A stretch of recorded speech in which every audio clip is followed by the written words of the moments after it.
देखो भेद ज्ञान क्यों करवाया आचार्य ने?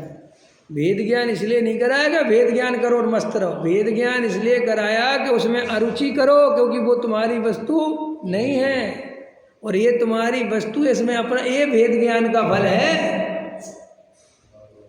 चिड़िया कंकड़ और पत्थर को अलग अलग करे और खा कंकड़ जाए तो अलग अलग करने का फायदा क्या होगा?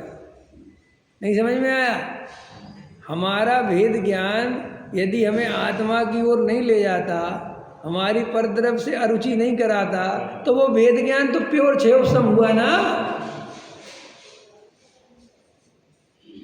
नहीं समझ में आया? जैसे अपन सज्जनता की बातें अच्छी हैं, अपन को ऐसा नहीं करना, ऐसा नहीं करना, अपन ने सुना और अपन वैसे ही करते रहते हैं, तो आचार्य कहते सुनने का फायदा क्या हुआ? ऐसे ही हमने क्षेवसम ज्ञान में जुदा जुदा तो जान लिया कि राग जुदा है, जीव जुदा है, जे ज्ञान वाला है, जे राग वाला है। तर्क वितर्क सीख लिए, ज्ञान राग का करता जीव ने सब सीख लिया। लेकिन प्रैक्टिकल लाइफ में हमारी सारी चेतना परद्रव्य में ही पड़ी हुई है, तो वेद ज्ञान करने का मतलब क्या हुआ?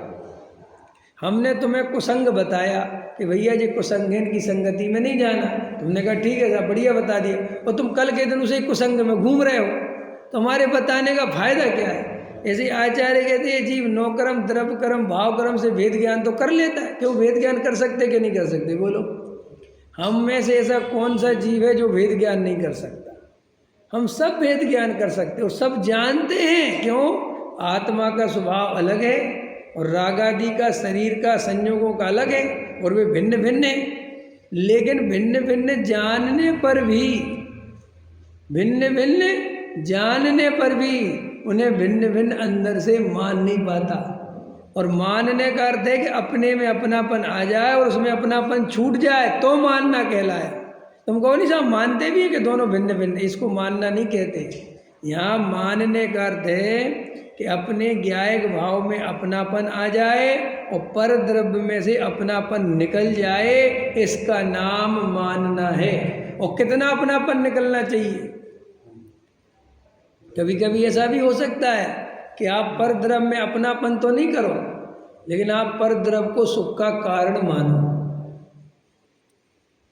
ऐसा हो सकता है कि नहीं?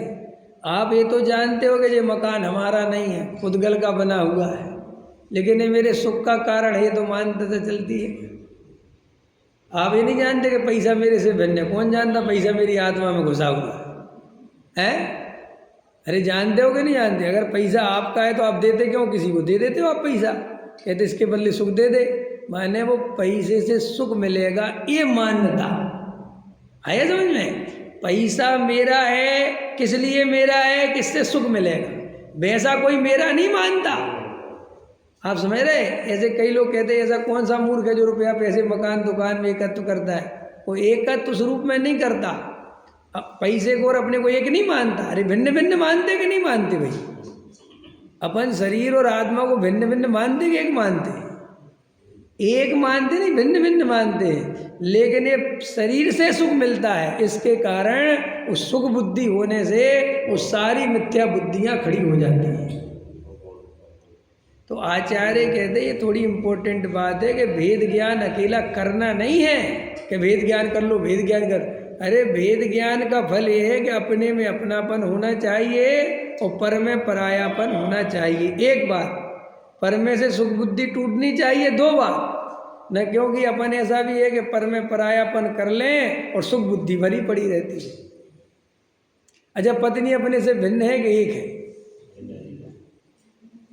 बता भाई, एकत्व है क्या आपका पता? अरे आप जानते हो भिन्न है और हमसे पहले मर जाएगी, हम इससे पहले मरे। कौन नहीं जानता ये बात? इसमें किसको डाउट है? इसमें किसको शंका है?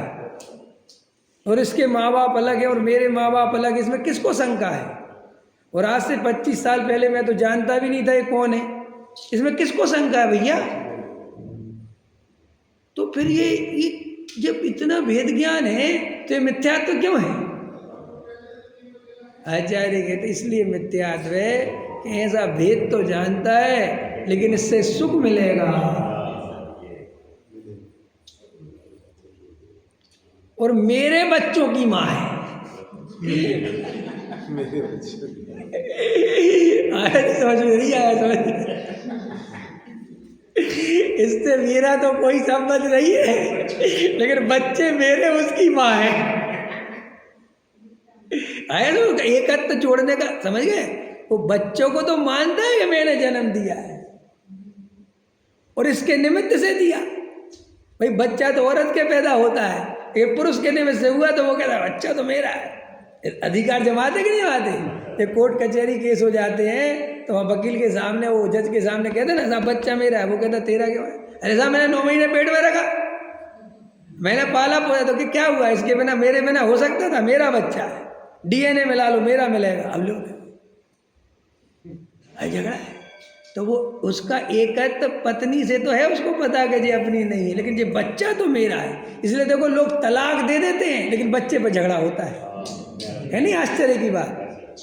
ये आपको समझना चाहिए गहराई से कि तलाक दे दिया क्योंकि उसे तो वो भिन्न मानता ही था, लेकिन वो बच्चा जो हुआ उसे भिन्न नहीं मान पाता। देखो गजब गजब की बात है, नहीं मजे की बात है। और अब तो इसे सुप्रीम कोर्ट भी है, जो भी तुम्हारे जो होते हैं जज वगैरह, जो भी होती है अदालतें भी ये कहती ना कि जैसे बच्चा छोटा है तो वो कहते देखो रहेगा तो माँ के पास, क्योंकि तुम केयर नहीं कर पाओगे, क्योंकि आदमी केयर नहीं कर सकता।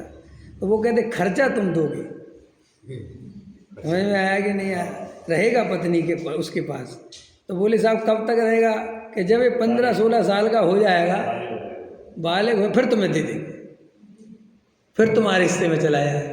समझ में आया कि देखो जगत कैसे बंटवारा करता है। ये समझना चाहिए अपने को गहराई से कि अपन तो अभी एकत्व, अपन सोचते अपने को अपनी पत्नी से बहुत एकत्व, कोई एकत्व नहीं है।